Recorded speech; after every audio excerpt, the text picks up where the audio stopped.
It's been 1,000 days since the late Peter Murphy's parliamentary inquiry into online gambling, which recommended a phased ban on all gambling advertising within 3 years. And in that time, at least according to independent Senator David Pocock, gambling advertising has only become more pernicious, now targeting young women. It's why you're seeing them branching into women's sports, paying female influencers on socials, and offering betting markets on shows like Love Island and White Lotus. This is all being allowed to happen by the Albanese Labor government, who were warned that these predatory companies would continue to innovate and target new sections of our community. Senator David Pocock there, as 40 unions, experts and social services and their groups today sign a letter to urge the PM to respond to the Murphy Report's 31 recommendations. The Reverend Tim Costello is with the Alliance for Gambling Reform and joins me. Tim, you say the Prime Minister likes to say his government has done more for gambling reform than any government as a justification for inaction on the Murphy Report. Yet, under his watch, Australian losses are the highest they've ever been, now $31.5 billion a year. That's a lot of money, and it's not just gambling companies profiteering. Whose pockets is that money going into to seemingly prevent gambling reform?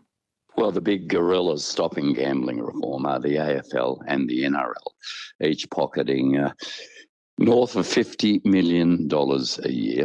Every bet on a game they get a cut of, and they get inflated TV rights because the free-to-air broadcaster pays for those inflated TV rights by more gambling ads.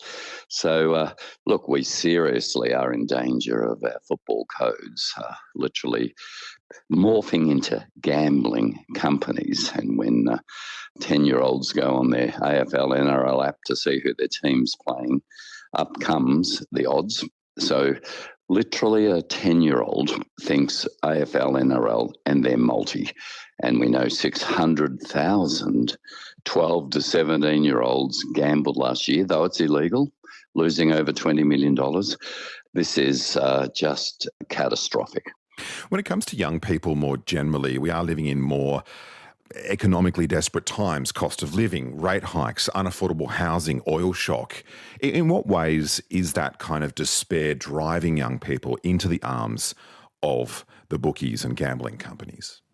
Oh, there's no doubt it's driving them into despair. In a cost of living crisis, even a recession, gambling's the one thing that goes up because you feel hopeless, you feel you're shafted anyway, and therefore what's fool's gold, having a punt, becomes an overpowering incentive. And the gambling companies, once you have a punt, have your number, they'll text inducements such as extra $50, free money, money-back bets to keep you gambling.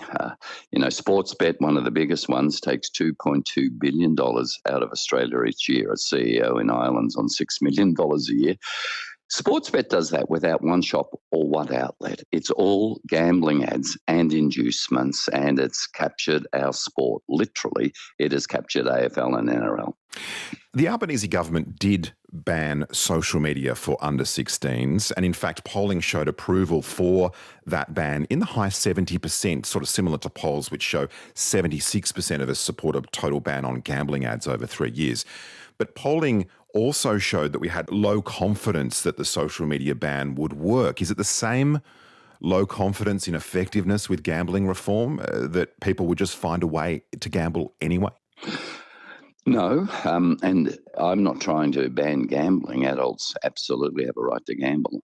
I say the only job for adults in Australia is to protect kids. 20 years ago, tobacco sponsored sport. Kids could distinguish Marlboro cigarettes from Peter Stuyvesant cigarettes and the cost of a packet. And we said that is wrong. It's a legal product, smoking. It's an adult product, and we got it out. I think the social media ban was absolutely worth doing, but the irony is I thought this ban on gambling ads would immediately follow. Following the same logic, why can young kids watching YouTube suddenly have gambling ads in their face? And why can they see it on free-to-air TV when they're sitting down with dad to watch their team play? We said no, get alcohol and tobacco out of sponsoring sport and grooming kids, legal but adult products. With gambling, it's much worse because the online media and ads are much worse. The number of ads on free-to-air TV are much greater. That's why we have the greatest losses and the greatest harm. What are you calling on the Albanese government to do now? To implement the Murphy Report. We know that the Murphy Report suggested a levy in a way to actually tax appropriately these extraordinarily profitable sports betting companies, largely registered in the Northern Territory, paying no tax, to tax them in a way to subsidise AFL, NRL. That's what we did with tobacco. We know how to do this. And to protect kids, we need to do this. The Alliance for Gambling Reform's Reverend Tim Costello, nice to talk to you today. Thank you.